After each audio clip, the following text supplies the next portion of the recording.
Շնորհակալություն։ Առաջերտին հանցագործության կապի մասին, երբ հրապարակվեց որոշման եզրափակիչ մասը, եւ այնտեղ արձանագրեց, որ պետք է ցույց տալ կապը հանցավորության հետ, հանցագործության հետ, իմ մտքով առաջին անցավ որ կապի մասին է խոսքը, ամուր կապի մասին է խոսքը, այսինքն արդեն ավարտված քրեական գործ մեղադրական դատավճռով, թե առավել նվազ, այսինքն նորից պետք է ապացուցվի ոչ թե իրականությունը, այլ հավանականությունը։ Եվ մենք տեսանք, որ ՍԴ-ն, երբ որ հրապարակեց որոշումը, 158 կետում արդեն հստակորեն ասեց, որ պետք չէ ապացել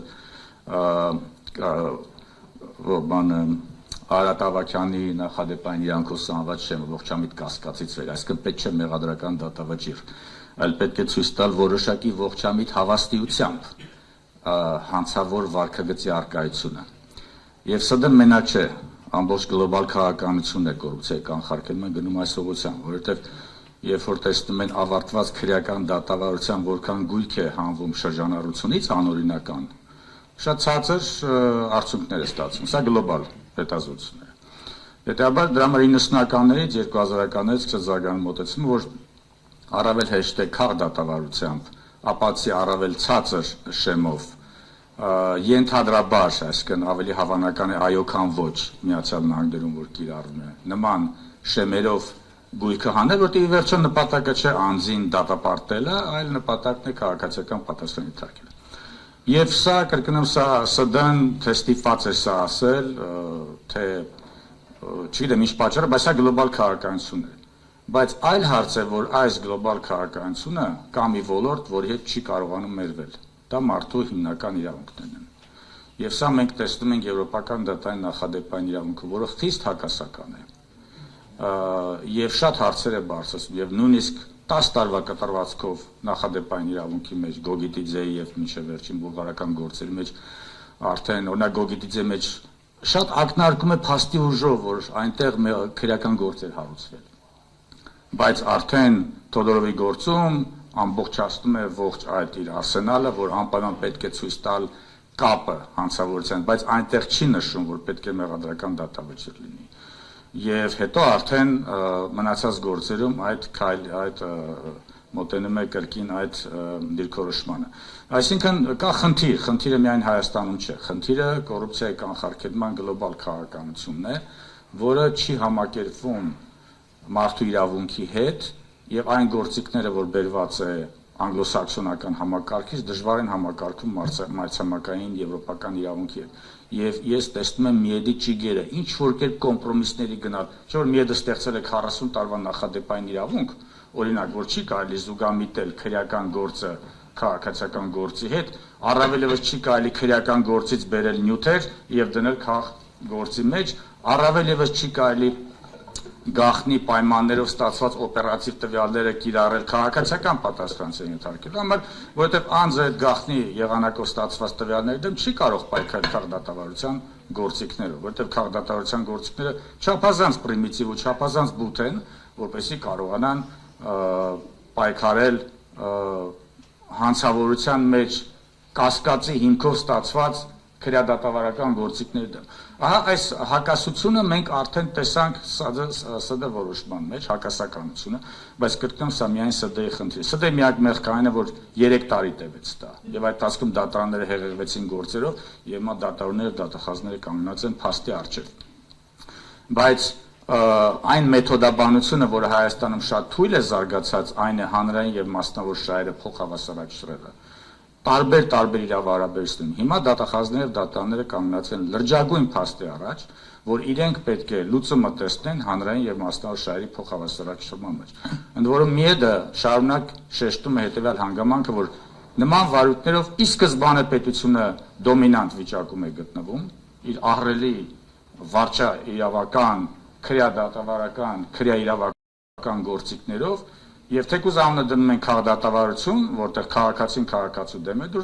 այստեղ պետությունն է քաղաքացին, որը դուրս է գալի մեկ այլ քաղաքացու դեմ,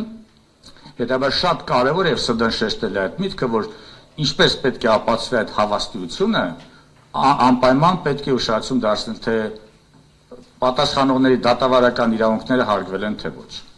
Օրինակ դա վերաբերում է հաշվարկի մեթոդներին, բուլղարական գործերով քննադատեց Միեդը, հաշվարկի մեթոդները օրինակ հիմնվելով աշխատավարձի նվազագույն չափի վրա կամ հիմնվելով կամ թույլ չտալով որոշակի սահմանագծից վեր, որպեսզի գործարքի օրինականությունը հիմնավորվի վկայի արձանագրությամբ, նման դատավարական ապացուցողական սահմանափակումները անհամաչափ մեծ բեռ են սահմանում պատասխանողի վրա, որտեղ պետությունը ի սկզբանե դոմինանտ կարգավիճակում է գնում։ Հիմա կհաջողվի արդյոք մեր դատաներն ու դատախազներն այդ փոխհավասարակշռման տեստը կիրառել, երբ որ երբեք դա չեն արել։ Ոչ թե երբեք չեն արել, հիմնականում չի արվում, ամենատարբեր իրավահարաբերություններով։ Ցավոք սրտան շատ հպանցիկ անդրադարձավ հետադարձելությանը, որը ամենամեծ խնդիրն է, հետ գնալ մինչև 90-ականներից բերել ապացույցներ, ովքեր փորձել են գույք վաճառել կամ գնել 90-ականներին, այնտեղ նույնիսկ ամոթ էր համարվում պայմանագիր կնքելը, ես այդպիսի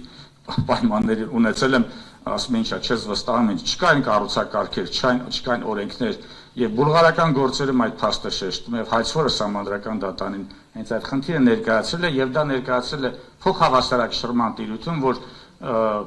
եթե մենք հաշվի չառնենք, որ դժվար է 90-ականներից ապացույց բերել, ապա ի սկզբանե դնում ենք անհավասար վիճակին մեջ պատասխանողին ընդդեմ պետության։ Բայց ցավոք սրտեն չմշակեց պարամետրեր օրենսդրի համար, թե որ օրենսդրին օգներ, որ օրենսդրը որոշի, թե ինչքան հետ կարելի է գնալ։ Այդուհանդերձ հիմա մենք ունենք այն, ինչ որ ունենք, այսինքն այստեղ լուծումը լինելու է հանրային եւ մասնավոր շահերը փոխհավասարակշռի մեջ, որի մեթոդաբանությունը դատարանները տարբեր իրավահարաբերություններում եւ հատկապես սրանում շատ վատ են կիրառում միջևմա։ Պետք են մեթոդական ուղեցույցներ, պետք են նոր մոտեցումներ, նախադեպային նոր իրավունք է պետք, որպեսզի այս խնդիրը լուծենք, հակառակ դեպքում պետք է հիմնվենք միեդի նախադեպային իրավունքի վրա, որը ինքնին հակասական է։ Ինքնին շատ խնդիրներ չի լուծում։ Շատ հաճախ միեդը գերադասում ուղղակի ընդունելության փուլում գործը մերժել, որպեսզի չմտնի մի տիրույթ,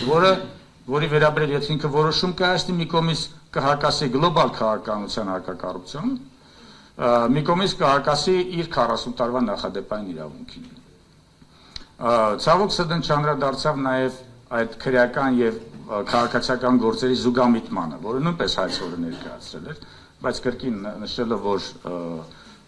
դատավարության ինչ-ինչ կանոնները թույլ չեն տալի դրան, բայց իմ կարծիքով խնդիր է, որովհետև ես ունեմ ազդանշաններ, որ ուղղակի նախընտրում են դատախազները արդեն քննված քրեական գործից բերել տվյալներ եւ քաղաքացիական գործում դա ներկայացնել։ Եվրոպական դատարանը սա օրակարգային հարց է։ Համարում է սա քողարկված քրեական հետապնդում։ Շատ կուզենայի, որ սահմանադրական դատարանը խորացված սրա վերաբերյալ պարամետրեր մշակեր, այլ չի հիմնվենք եվրոպական դատարանի նախադեպային իրավունքի վրա, որտեղ գործերի քննությունը համընկնում է, զուգամիտում է, որտեղ բովանդակությունը զուգամիտում է, որտեղ տեսնում ենք տենդենս քաղաքդատավարության փրկել ձախողված քրեական դատավարությունը, սա քողարկված քրեական հետապնդում է քաղաքացիական դատավարության շղարշի ներքո։ Ցավոք սրտեն սրան չանդրադարձավ։ Հուսով ենք, որ ապագայում մանավանդ օպերատիվ տվյալներով գործերի շրջանակներում սրան կանդրադառնա։ Այստեղ ես ուզում եմ արդեն կանգ առնել, կրկին երկու բան եմ ուզում շեշտել, սդն մենակ չէր այս հարցում ամբողջ գլոբալ քաղաքականությունը այս ուղղությամբ առաջնորդվում, կապը ոչ թե պետք է լինի ավարտված քրեական գործով, այլ ողջամիտ հավանականություն, այսինքն պետք է ապացուցել հավանականությունը, ոչ թե իրականությունը, այսինքն շեմը նվազեցվում է, եւ երկրորդ լուծումը պետք է տեսնել, թե որքանով է պատասխանողի դատավարական արտակարգ իրավունքները դատարանում հարգվում, եթե չեն հարգվում, ապա ինքնին արդեն անհամաչափ ծանր բեռ է դրվում պատասխանողի վրա ապացուցելու գույքի օրինականությունը եւ այստեղ մի շարք պարամետրեր գործոններ կան, որից մեկը դա հետադարձ կիրառությունն է, օրինակ նույնիսկ բուլղարական գործերում 10 տարին արդեն համարվում է խնդրահարույց, մենք ունենք 33 տարի փաստորեն հետ գնալը, ապացույցի կանոններում սահմանափակումները արդեն համարվում է խիստ խնդրահարույց, հաշվարկի մեթոդները համարվում է խնդրահարույց, որքան գիտեմ դուք բոլորդ այս խնդիրներով անցնում եք, այսինքն նախադեպային իրավունքը կա իրականում։ Այստեղ ուզում կանգ առնել ուշադրություն դարձնենք այդ հանրային եւ մասնավոր շահերի փոխհավասարակշռման, որի համար պետք է մեթոդական նոր մոտեցումներ փաստորեն մեր դատարանների կողմից։